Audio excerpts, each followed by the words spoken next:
Well, good morning, everyone. Pastor Corey Rowland here with Yorksville First, Midvale, and Newport Global Methodist Church. Bring you a devotional today out of the book of John, in John 10, beginning in verse 7 to verse 10.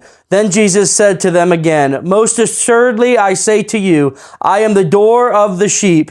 All who ever come before me are thieves and robbers, but the sheep do not hear them. I am the door. If anyone enters by me, he will be saved and will go in and out and find pasture. The thief does not come except to steal, kill, and to destroy. I have come that they may have life and they may have it more abundantly." So here Jesus gives us a very clear indication of his purpose for us, to give us life and to give us life abundantly. He calls himself the door for the sheep, or other translations would say the gate. He is the sheep gate. You know, oftentimes when shepherds were grazing their sheep, they would take them back to the pen to keep them at night. And usually this pen was either built up with dirt, so it had walls all the way around it, or they would sometimes use shrubbery, or even sometimes shrubs of thorns and thistles to keep to keep the sheep inside and keep the predators outside. And at this pasture area, there was only one way in and out for the sheep, and oftentimes there was no door on this in this passageway. You know, there wasn't a door. You see, what would happen was the shepherd would actually sleep there at the door. He would lay down there and sleep. He would sit there and sleep, and quite literally be the door to keep his sheep in and the door to keep all of the wolves out. And so Jesus is talking and saying, all who's ever come before me are thieves and robbers, but the sheep do not hear them.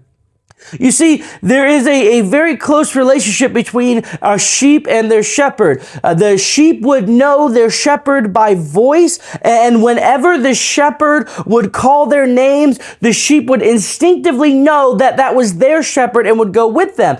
This became very useful because shepherds would often graze their sheep together because there were greater safety in numbers, and they would help each other out in keeping eyes on all the sheep. And so when they were grazing, they would all graze together, and the sheep would all mix together. And then when that shepherd would leave, he would simply call out, and the sheep would instinctively know their shepherd's voice and would come out with him and go away with him. So Jesus is talking here that the sheep, his sheep, the ones that belong to Christ, they do not hear the voice of the thieves and the robbers.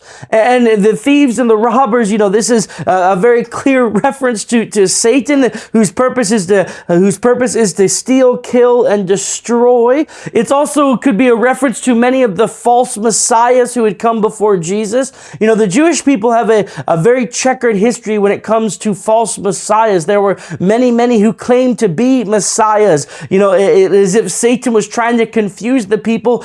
There would be many who would be killed because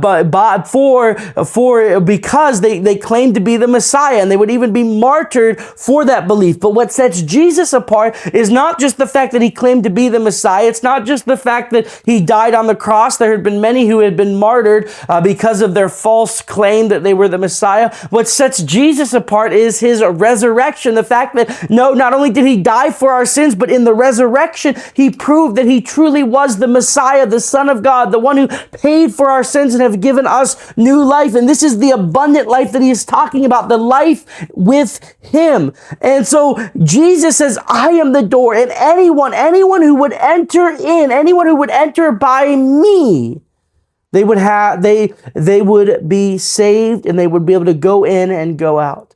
Jesus is making it very clear here that the only way to have a relationship with God, the only way to have life, the only way to be saved is through him. He is that door. And there are others that would lie. There are others who would say there are many ways to heaven.